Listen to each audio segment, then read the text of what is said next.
थी। पहले की सरकारें गरीब के लिए आने वाली योजना में लूट खसोट करती थी।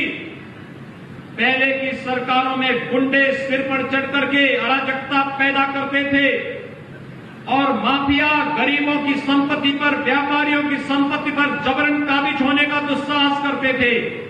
आज किसी गरीब की संपत्ति पर, किसी व्यापारी की संपत्ति पर कोई माफिया और कोई पेशेवर अपराधी जबरन कब्जा करने का दुस्साहस नहीं कर सकता, और अगर करेगा तो सरकार का बुलडोजर भी खड़ा रहता है, तत्काल उसकी छाती पर बुलडोजर नहीं चलेगा।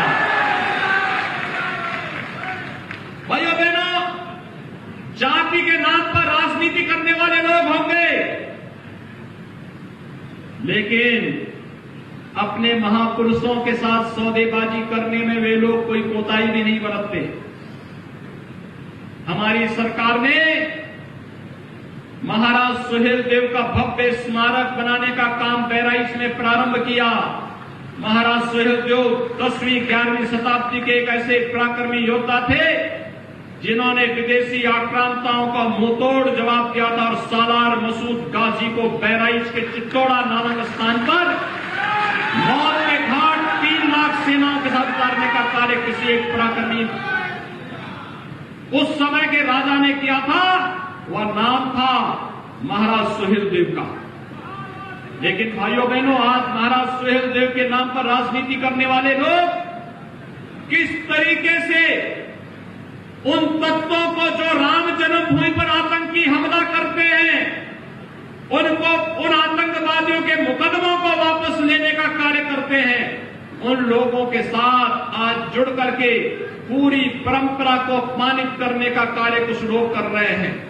और इसीलिए आज मैं आपका आह्वान करने के लिए आपके बीच आया हूं, आपसे कहने के लिए, एक तरफ मर्यादा पुरुषोत्तम भगवान श्री राम की वह आदर्श परंपरा, जो परंपरा विपरीत परिस्थितियों में भी धैर्य नहीं खोती, हर गरीब को, हर नौजवान को, हर किसान को और समाज के प्रत्येक तबके को अपने साथ जोड़ करके शासन की योजनाओं को उन तक पहुंचाने का कार्य कर रही है। एक वो परंपरा जो आस्था का सम्मान करती है। आपने देखा होगा पिछले 4.5 वर्ष के अंदर उत्तर प्रदेश में कोई भी व्यक्ति किसी भी मत, किसी भी मजहब, किसी भी संप्रदाय और किसी भी पंथ का अनुयायी हो, पर्व और त्योहार मनाने में उसको कोई कोताही नहीं। शांतिपूर्ण तरीके से सभी पर्व और त्योहार मनाए जा रहे हैं। लेकिन इससे पहले होली आती थी, कर्फ्यू लग जाता था। दीपावली आती थी, फिर कर्फ्यू लग जाता था। रामनवमी आती थी, कर्फ्यू लगता था। जन्माष्टमी आती थी, कर्फ्यू लगता था। शिवरात्रि आती थी, कावड़ यात्रा सरकार नहीं निकालने देती थी, कहती थी दंगे हो जाएंगे। भाइयों बहनों, विगत 4.5 वर्ष के अंदर उत्तर प्रदेश में कोई दंगा नहीं हुआ।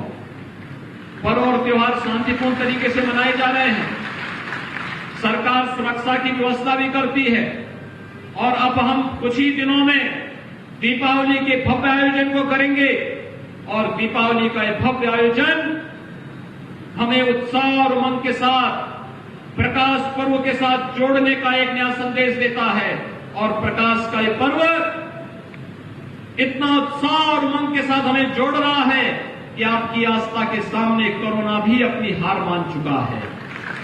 भाइयों बहनों, हम सबको आभार व्यक्त करना चाहिए प्रधानमंत्री मोदी जी का, जिन्होंने भारत के हर नागरिक को, सबको वैक्सीन और फ्री में वैक्सीन की बात कही। आज आपको अंबेडकर नगर में भी सबको फ्री में वैक्सीन लगाने की कार्रवाई चल रही है।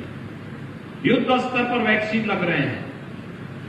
दुनिया के अंदर कोई देश फ्री में वैक्सीन इतने बड़े पैमाने पर नहीं लगा पा रहा है, लेकिन भारत ने कल 100 करोड़ से अधिक लोगों को फ्री में वैक्सीन देने का काम पूरा कर दिया है। एक बड़ा लक्ष्य उत्तर प्रदेश ने 12 करोड़ 32 लाख लोगों को अब तक वैक्सीन दे दिया है और एक क्रम निरंतर आगे बढ़ रहा है। कोई छूटने न पाए, हम सबकी जिम्मेदारी बनती है। ये राष्ट्रीय कार्यक्रम है। उन चेहरों को पहचानिए। कोरोना जैसी महामारी के खिलाफ जब देश की लड़ाई आगे बढ़ रही थी, ये लोग समाज को गुमराह कर रहे थे, समाज को भड़काने का कार्य कर रहे थे। आज उन लोगों से सावधान होने की आवश्यकता है। ये लोग रंग बदलते हैं। इनकी स्थिति को देख करके कभी कभी गिरगिट भी शर्मा जाएगा।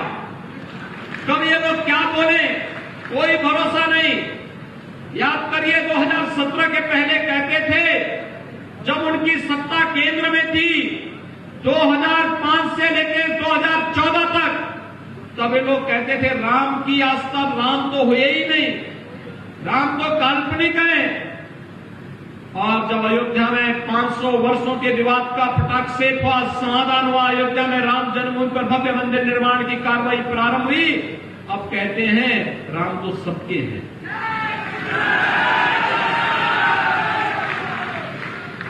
कितनी जल्दी पलटी मारते हैं।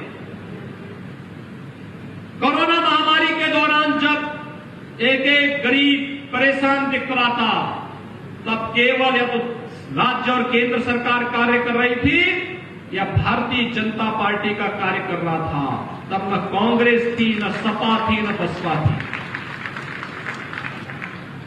प्रशासन कार्य कर रहा था, हेल्थ वर्कर्स काम कर रहे थे, कोरोना वॉरियर्स काम कर रहे थे, लेकिन ये सब सेल्फ क्वारंटीन में चले गए थे, अपने अपने घरों में दुबक गए थे।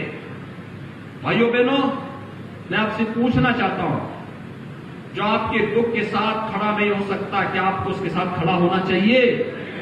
थोड़ा जोर से जवाब दीजिए। क्या आपको उनके साथ खड़ा होना चाहिए? कहां चले गए थे सपा के लोग? और टीकाकरण के लिए जब फ्री में टीकाकरण की कार्रवाई प्रधानमंत्री मोदी जी ने देश के अंदर प्रारंभ की, तो कांग्रेस ने भी और समाजवादी पार्टी ने भी इसका विरोध किया था ना। क्या ये आपके हितैषी हो सकते हैं क्या? ये लोग तो जान पर खिलवाड़ कर रहे थे। फर्जी गाड़ी के नंबर दिए जा रहे थे, जनता के जीवन के साथ खिलवाड़ कर रहे थे। भाइयों बहनों, अगर सपा की सरकार होती और कांग्रेस की सरकार होती, क्या अयोध्या में राम जन्मभूमि का विवाद सुलझा होता? क्या ये लोग राम मंदिर बनाते? क्या ये लोग गरीबों को मकान देते? क्या ये लोग गरीबों को शौचालय देते? क्या ये गरीबों को उज्ज्वला योजना का रसोई गैस का सिलेंडर देते? क्या ये लोग गरीबों को 5 लाख रुपए की स्वास्थ्य बीमा का कवर देते? भाइयों बहनों, जब ये आपको कुछ भी सुविधा नहीं दे सकते, विकास नहीं कर सकते, आपकी आस्था का सम्मान नहीं कर सकते, तो क्या आपको उनको समर्थन करना चाहिए? तो यही समझाने की आवश्यकता है। हरेक व्यक्ति को यही समझाने की आवश्यकता है। ये जाति के नाम पर लड़ाने वाले लोग बाद में जातिवाद का जहर घोल करके उन जातियों की सौदेबाजी करने का कार्य करते हैं। और भाइयों बहनों, उसके बाद फिर दंगों को भड़का करके निर्दोष लोगों को झूठे मुकदमों में फंसाने का काम भी करते हैं। प्रदेश में अराजकता पैदा करने का काम करते हैं। प्रदेश के नौजवानों के सामने विश्वास का संकट और पहचान का संकट खड़ा करते हैं। 2017 के पहले प्रदेश के नौजवानों को नौकरी नहीं मिल रही थी। 4.5 वर्ष में हमारी सरकार ने प्रदेश के अंदर 4.5 लाख नौजवानों को सरकारी नौकरी दी है।